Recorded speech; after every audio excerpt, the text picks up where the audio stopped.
యాదగిరిగుట్ట పట్టణ సమగ్ర అభివృద్ధి లక్ష్యంగా తెలంగాణ రాష్ట్ర ప్రభుత్వ పాలేరు ఎమ్మెల్యే బి లేలయ్య శుక్రవారం యాదగిరిగుట్ట పట్టణంలో మార్నింగ్ వాక్ నిర్వహించారు.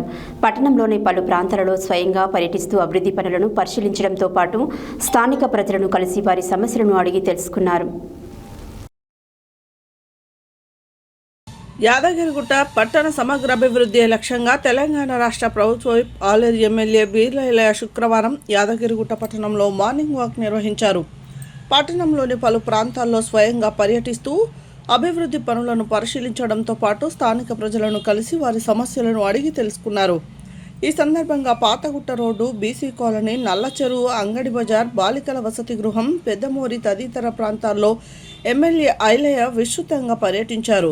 జరుగుతున్న అభివృద్ధి పనుల పురోగతిని అధికారులను, కాంట్రాక్టర్లను అడిగి తెలుసుకున్నారు. నల్లచెరువు అభివృద్ధి పనులను, పాతగుట్ట రోడ్డు పనులను పరిశీలించారు. బీసీ కాలనీలో నిర్మాణంలో ఉన్న ఇందిరమ్మ ఇళ్ల పురోగతిని ఎమ్మెల్యే పరిశీలించారు. లబ్ధిదారులతో మాట్లాడి ఇళ్ల నిర్మాణంలో ఎదురవుతున్న సమస్యలను తెలుసుకున్నారు. అర్హులైన ప్రతి లబ్ధిదారుడికి ప్రభుత్వం అందిస్తున్న సహకారం అందేలా అధికారులు చర్యలు తీసుకోవాలని సూచించారు. బాలికల వసతి గృహంలో విద్యార్థులతో కలిసి అల్పాహారం చేశారు.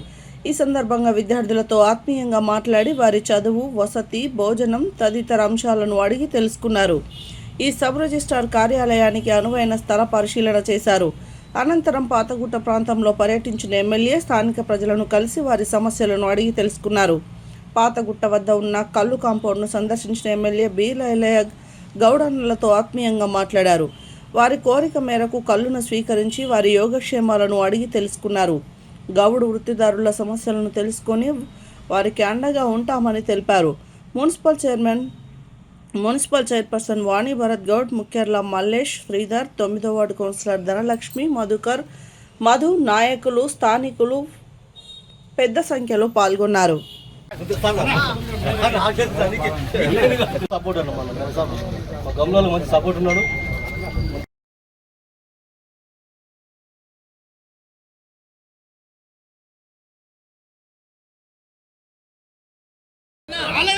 పన్నెండు మంది దిగని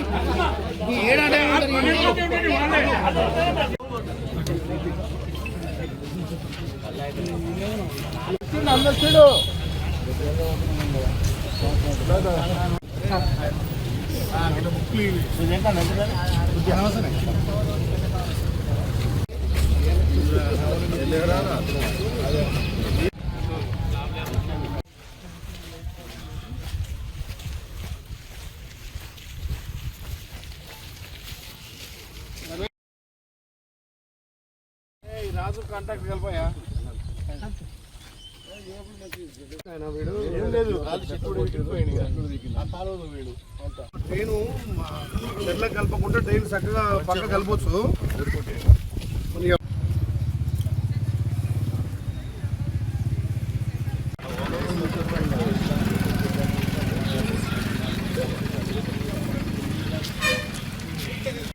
ఉంటాయినా అన్న వాళ్ళు షటర్ వచ్చినట్టే కదా ఆడ షటర్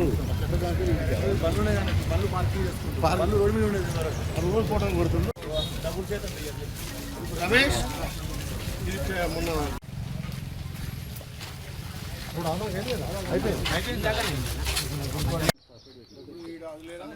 శ్మశాన కాల్చడం వేయడం ఇదే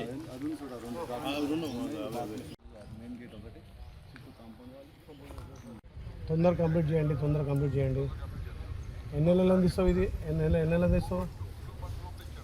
పక్కా రైట్. ఓకే,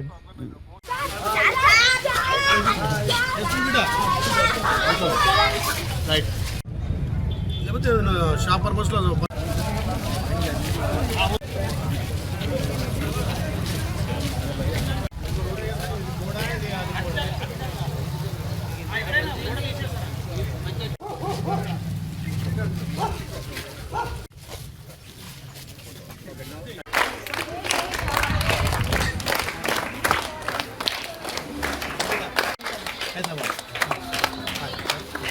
బ్రేక్ఫాస్ట్ ఏమేమి పెడుతూ రోజు అన్నంటే రోజు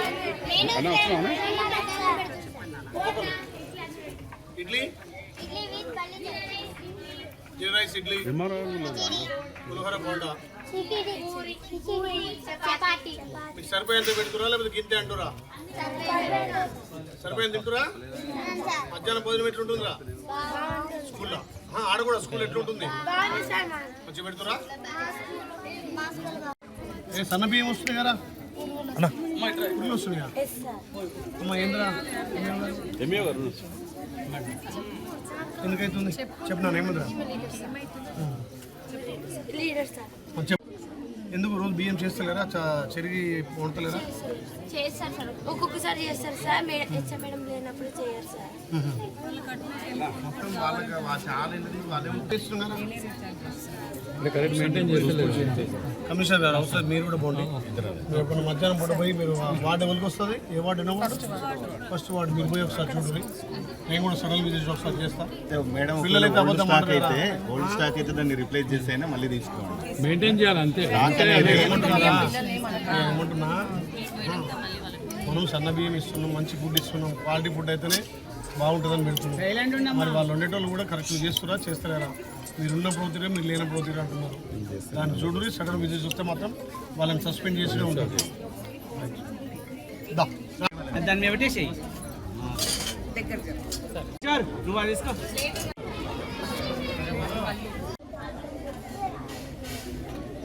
అని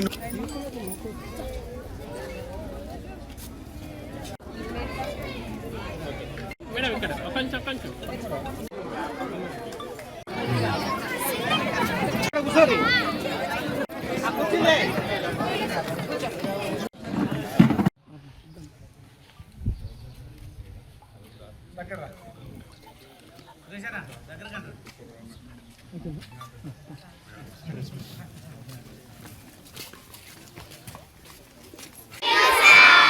ఎవరికి థ్యాంక్ యూ?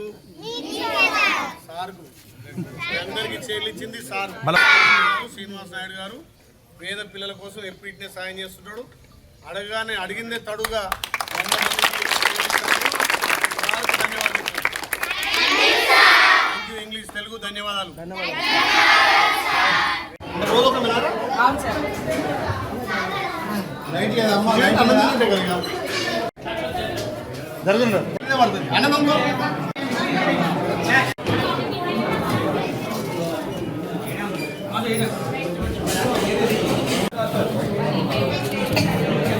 ఈరోజు ఆలయ నియోజకవర్గంలోని యావత మండలం మున్సిపాలిటీలో మార్నింగ్ వాక్ పెట్టడం జరిగింది. దాంట్లో గౌరవ చైర్మన్ గారు, వైస్ చైర్మన్ గారు, కౌన్సిలర్లు, మా స్థానిక నాయకులు పాల్గొన్నారు. ఈ ప్రజాపాలన ద్వారా అర్హులందరికీ పాలాలన్న లక్ష్యంతో ఏదైతే గౌరవ ముఖ్యమంత్రి సంకల్పం పేదోడు సొంత ఇంటికాడ నెరవేర్చాలి, మొదటి విడత ఇచ్చినటువంటి ఇళ్లను త్వరితగతిన పూర్తి చేసి ఆగస్టు 15 నుంచి అర్హులందరికీ మళ్ళీ రెండో విడత ఇంధనం ఇళ్ళు, పెన్షన్లు, రేషన్ కార్డు కూడా ఇస్తామని చెప్పి హామీ ఇచ్చి స్వయంగా ప్రజల వద్దకే వెళ్ళాలనే ఉద్దేశంతో గతంలో లీడతానికి ప్రజలు పోయేది, కానీ ఇప్పుడు ఆలేరు ప్రజలు ఆస్వాదించారు కాబట్టి ఆలేరు సేవకుడిగా ప్రజల వద్దకే నేను వెళ్తున్నా. ప్రతి ఇల్లు చూస్తున్నా, వాళ్ళ సమస్యలు అర్హత ఉంటే ఎమ్మడే అక్కడనే ఇల్లు మంజూరు చేసి, అదేవిధంగా విడోలు కానీ, ఒంటరి మహిళలు కానీ, వికలాంగులు కానీ ఈ ఆగస్టు 15 నుంచి పెన్షన్లు కూడా ఇవ్వాలనే లక్ష్యంతో ఈ మార్నింగ్ వాక్ ద్వారా ప్రతి వార్డు ఇప్పటికీ సుమారు 9 వార్డులు తిరగడం జరిగింది. డ్రైనేజ్ సమస్య, అదేవిధంగా అక్కడ ఉన్నటువంటి సీసీ రోడ్ల సమస్య. గత ప్రభుత్వంలో మున్సిపాలిటీలను పూర్తిగా నిర్వీర్యం చేశారు కాబట్టి ప్రజాప్రభుత్వం గౌరవ ముఖ్యమంత్రి రేవంత్ రెడ్డి గారి సహకారంతో టీఎఫ్ఐసిటీ నిధులు 15 కోట్లు, అదేవిధంగా పురపాలక నగర అభివృద్ధి కోసం 15 కోట్లతోటి కొత్తగా రోడ్లు. గతంలో ఇక్కడ మేము చిన్నప్పుడు నడుచుకుంటూ వచ్చేది పాత లక్ష్మణస్వామి అని, మరి దానికి గత ధనిక రాష్ట్రంలో కనీసం ఎలకతో కొంత రోడ్ కూడా లేకపోతే డబుల్ రోడ్ శాంక్షన్ చేసుకొని ఇలా డ్రైనేజీ కంప్లీట్ అయింది. సీసీ రోడ్డు కూడా వేసుకుంటున్నాం. ఎందుకంటే పాత లక్ష్మణస్వామి అంటే రాష్ట్ర వ్యాప్తంగా ఇక్కడి నుంచి కూడా ఇక్కడ భక్తులు వస్తారు కాబట్టి ఆ కొత్త టెంపుల్తో పాటు ఈ పాత లక్ష్మణ టెంపుల్ కూడా అభివృద్ధి చేయాలని లక్ష్యంతో ముందుకు పోతున్నాం. ముఖ్యంగా మొన్న ఎండోమెంట్ మంత్రి గారు కొండా సురేఖ గారు వచ్చినప్పుడు హాస్టల్ను విజిట్ చేయడం జరిగింది, మహిళా హాస్టల్ను. ఆ మహిళా హాస్టల్లో కొన్ని సౌకర్యాలు తక్కువనే ఉంటే అక్కడ పిల్లలకు కూర్చోడానికి స్టడీ మెటీరియల్ కానీ స్టడీ చైర్లు కూడా ఇప్పించడం జరిగింది. ఇవాళ ప్రభుత్వం చేపడుతున్నటువంటి బ్రేక్ఫాస్ట్ ఎంత బాగుందంటే, హాస్టల్ అంటే గవర్నమెంట్ స్కూల్ అంటే పేద విద్యార్థులు, మధ్యతరగతి విద్యార్థులే చదువుకుంటారు కాబట్టి చదువులో కూడా సమూల మార్పులు తీసుకొచ్చి హాస్టళ్ళకు సంబంధించి డైట్ ఛార్జీలు, కాస్మెటిక్ ఛార్జీలు, అదేవిధంగా పిల్లలకు నాణ్యమైన విద్యతో పాటు నాణ్యమైనటువంటి పౌష్టికాహారం అందియాలనే లక్ష్యంతో ఈ ప్రజాప్రభుత్వం ఉంది. అందులో ఇవాళ మా చిన్నారులో ఒక సుమారు 120 మంది మా చెల్లెళ్ళతో కలిసి భోజనం అక్కడ బ్రేక్ఫాస్ట్ కూడా చేయడం జరిగింది. చాలా చక్కగా ఈ ప్రోగ్రాం నడుస్తుంది. పౌష్టికాహారం అందించడం పాటు ప్రభుత్వ స్కూళ్ళు, ప్రైవేట్ స్కూళ్ళకు ధీటుగా ఇవాళ తెలంగాణ భారతదేశంతో కాదు ప్రపంచ దేశాలతో పోటీ విధంగా విద్యారంగంలో సమూల మార్పులు తీసుకొచ్చి విద్యా విధానంలో నాణ్యమైనటువంటి విద్యతో పాటు బ్రేక్ఫాస్టు, మిడ్ డే మీల్స్ కూడా మంచి సన్న బియ్యంతో పాటు భోజనం అందిస్తున్నాం. ఇలా మార్నింగ్ వాక్ ద్వారా మున్సిపాలిటీకి సంబంధించి సమస్యలు, అదేవిధంగా ఇండ్ల పురోగతి, కొత్త ఇండ్లు మంజూరు, పెన్షన్లు మంజూరు విషయంలో ప్రతి వార్డు ఇల్లు తిరగడం జరిగింది. దీంట్లో పాల్గొన్నటువంటి చైర్మన్ గారు, వైస్ చైర్మన్ గారు, గౌరవ కౌన్సిలర్లకు, అదేవిధంగా మా స్థానిక నాయకులకు ప్రత్యేకంగా ధన్యవాదాలు. ఈ ప్రజాపాలనలో ప్రజలు లీడర్ల దగ్గర కాదు, నాయకుడు అంటోడు ప్రజల దగ్గర పోవాలి, ప్రతి ప్రజల సమస్యలు తెలుసుకోవాలి, వాళ్ళ ఇళ్ళ దగ్గర పోవాలి, వాళ్ళ ఇళ్ళ సమస్యలు పోవాలనే ఈ తెలంగాణలో కొత్త వరబడి ఆలయం జరగడంలో ఇప్పటికీ ప్రతి వారం ఒక పెద్ద గ్రామాన్ని ఎంచుకొని ఆ గ్రామంలో మార్నింగ్ వాక్ ద్వారా అధికారులు ఎక్కడికక్కడ పిలిపించి అక్కడనే సమస్యలు పరిష్కరించే విధంగా ఈ మార్నింగ్ వాక్ చాలా ఉపయోగపడుతుంది. కాబట్టి మార్నింగ్ ద్వారా సమస్యలన్నీ పరిష్కరిస్తున్నాం. ఇంకా పెద్ద సమస్యలు ఉంటే మా ముఖ్యమంత్రి గారితో, గౌరవ ఇన్ఛార్జి మంత్రులతోటి ఎక్కువ నిధులు తెచ్చి మున్సిపాలిటీని అభివృద్ధి చేస్తామని చెప్పి మాట ఇస్తా ఉన్నాం. Thank you.